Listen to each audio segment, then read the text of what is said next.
बिस्मिल्लाहिर्रहमानिर्रहीम अस्सलाम वालेकुम। Welcome back to my channel. आज मैं आपके साथ देगी मुतंजन घर पे कैसे तैयार करना है उसकी रेसिपी शेयर करूंगी और रंगों को कैसे बैलेंस रखेंगे हम।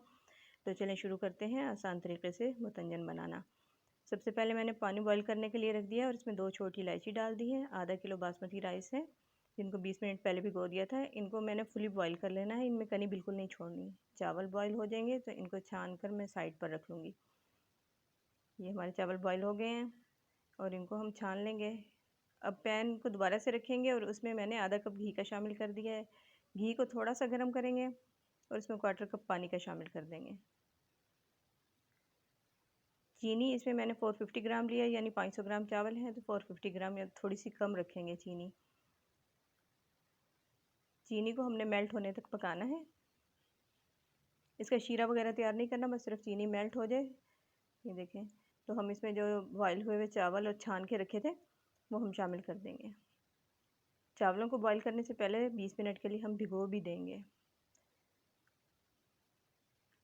अब हमने इसको ढक्कन नहीं लगाना, मतलब ऐसे ही हम इसका पानी खुश्क कर लेंगे चीनी का। अगर हम चीनी को मतलब शीरा नहीं बनाते और ऐसे ही डाल देते हैं तो फिर चीनी बहुत ज़्यादा पानी छोड़ देती है और बार बार हमें चावलों में चम्मच चलाना पड़ता है, जिससे चावल टूट जाते हैं। अब ये ड्राई फ्रूट्स जो भी आपको पसंद हो, मैंने बादाम, किशमिश और नारियल का इस्तेमाल किया, इसे मिक्स कर लेंगे। पानी खुश्क हो गया है चावलों का, अब इस पर कलर डालेंगे। कलर को मैंने सिर्फ स्प्रिंकल करना है, मतलब इसमें ना पानी ना दूध, कुछ भी नहीं, ड्राई पाउडर ये कलर्स हैं। तो इसी तरह मैं डाल दूँगी लाइन की शक्ल में। बहुत अट्रैक्टिव लगता है ये ज़र्दा, और घर पर आप तैयार करें बिल्कुल आपको वही टेस्ट आएगा इंशाल्लाह और बहुत अच्छा लगेगा।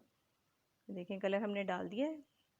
पानी हमारे इस वक्त बिल्कुल खुश्क है चावलों का। 15 मिनट के लिए दम पे रखेंगे और अब हम इसका ढक्कन हटाएंगे, चूल्हे को बंद कर देंगे और इसको मिक्स कर लेंगे। बिल्कुल भी कलर जो है एक दूसरे पर नहीं चढ़ेगा, बहुत खूबसूरती से इसमें चावलों में कलर आ जाएगा और बहुत बैलेंस कलर होगा। खुशनुमा, कोई जायका, मज़ेदार मुतंजन तैयार है। आप भी ज़रूर ये रेसिपी ट्राई कीजिएगा और चैनल पर नए हैं तो चैनल को सब्सक्राइब कर लें और बेल आइकन को प्रेस कर लें ताकि आने वाली हर वीडियो का नोटिफिकेशन आपको मिलता रहे। अल्लाह हाफ़िज़।